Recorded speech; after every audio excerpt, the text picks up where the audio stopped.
Bukti adanya Allah. Pandangan empat imam dan argumentasi Hamka. Pertanyaan tentang keberadaan Tuhan telah menjadi perdebatan filosofis dan teologis yang mendalam selama berabad-abad. Sementara keyakinan pada kekuatan yang lebih tinggi adalah hal yang sangat pribadi dan seringkali berdasarkan keyakinan. Para sarjana dan ahli teologi telah menyajikan berbagai argumen dan bukti untuk mendukung gagasan tentang pencipta ilahi.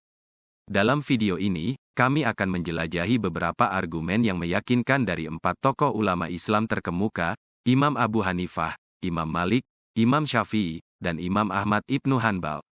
Sudut pandang unik mereka memberikan wawasan berharga tentang keberadaan Tuhan. Pandangan Imam Abu Hanifah, ragam kehendak manusia. Imam Abu Hanifah, tokoh utama dalam ilmu hukum Islam, menyajikan pandangannya tentang keberadaan Tuhan melalui prisma kehendak bebas manusia. Ia berpendapat bahwa berbagai keinginan dan pilihan manusia, yang seringkali menghasilkan hasil yang tidak selaras dengan rencana mereka, memberikan bukti tentang kontrol yang lebih tinggi. Ini mengisyaratkan keberadaan sebutan yang maha tinggi yang mengendalikan urusan manusia. Argumen Abu Hanifah menekankan ketidakdugaan dan kompleksitas alam manusia, yang mengindikasikan rencana ilahi yang sedang berjalan. Meskipun manusia memiliki kehendak bebas, hasil akhirnya berada di luar kendali mereka. Interaksi yang rumit antara kehendak individu dan campur tangan ilahi ini memberitahu kita tentang keberadaan otoritas yang lebih tinggi. Pandangan Imam Malik, ragam manusia. Imam Malik memberikan perspektif berbeda dengan fokus pada keragaman dalam manusia itu sendiri. Ia menyoroti beragam penampilan, karakter, dan atribut manusia, dengan menekankan bahwa tidak ada dua individu yang benar-benar serupa. Keragaman ini, menurutnya, tidak bisa diatribusikan hanya pada pilihan individu, tetapi mengindikasikan adanya kekuatan yang mengatur secara cermat kerajinan yang rumit dari eksistensi manusia. Pandangan Malik menggarisbawahi bahwa keunikan setiap individu berada di luar perencanaan manusia.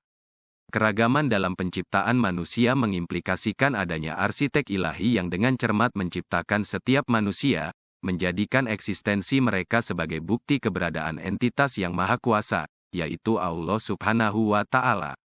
Pandangan Imam Syafi'i, transformasi alam. Imam Syafi'i menyajikan pandangan yang berakar dalam pengamatan alam. Ia menarik perhatian pada transformasi luar biasa yang terjadi di dunia alam, khususnya melalui pertumbuhan tanaman dan adaptasi sifat-sifatnya. Syafi'i memberikan contoh daun tanaman, yang bisa dimakan oleh ulat sutera atau ternak. Secara menakjubkan, daun ini berubah menjadi bahan yang sepenuhnya berbeda dan bernilai sutra dan susu. Transformasi ini, menurutnya, menunjukkan adanya kekuatan yang membimbing proses alamiah ke arah yang lebih tinggi, mengarahkan hasil proses yang melebihi pemahaman manusia. Kemampuan alam untuk mengubah satu substansi menjadi yang lain, dipandu oleh hukum alam, mengisyaratkan adanya kekuatan yang lebih tinggi yang membentuk dunia ini. Argumen Syafi'i sejalan dengan keyakinan akan pencipta yang kuat dan bijaksana yang bertanggung jawab atas proses-proses rumit ini.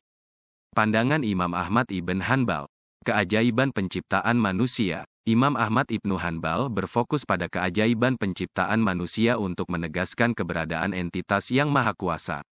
Ia menekankan perjalanan dari seutas sperma hingga menjadi manusia yang berkembang sepenuhnya. Transformasi yang menakjubkan ini, menurutnya, berada di luar cakupan pengaruh manusia dan mengisyaratkan adanya rencana ilahi. Argumen Imam Ahmad sejalan dengan kompleksitas dan keajaiban perkembangan manusia. Ia menegaskan bahwa proses penciptaan manusia yang rumit, dari sperma yang sangat kecil hingga individu yang terbentuk sepenuhnya, mencerminkan desain dan niat pencipta yang cermat. Argumen tambahan dari Hamka. Selain pandangan empat ulama Islam, Hamka, seorang ulama Islam dan penulis yang dihormati, memberikan beberapa argumen yang mengonfirmasi keberadaan Tuhan.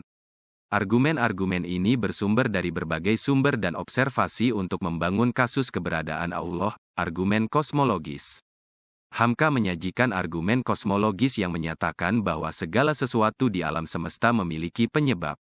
Rantai kausalitas ini, menurutnya, harus akhirnya mengarah pada penyebab pertama, yang diidentifikasi sebagai Allah. Argumen teleologis. Hamka menekankan keteraturan dan tujuan di alam semesta, menegaskan bahwa desain rumit alam semesta mengisyaratkan adanya pencipta yang bertujuan. Argumen moral. Ia mengusulkan bahwa keberadaan moralitas dan nurani dalam manusia menunjukkan adanya seorang pemberi hukum moral, mengimplikasikan sumber moralitas yang ilahi. Pengalaman keagamaan. Hamka menekankan pentingnya pengalaman keagamaan dan pertemuan pribadi dengan yang ilahi sebagai bukti keberadaan Allah. Argumen tambahan ini melengkapi pandangan 4 ulama Islam dan memberikan gambaran komprehensif tentang bukti yang mendukung keberadaan Allah.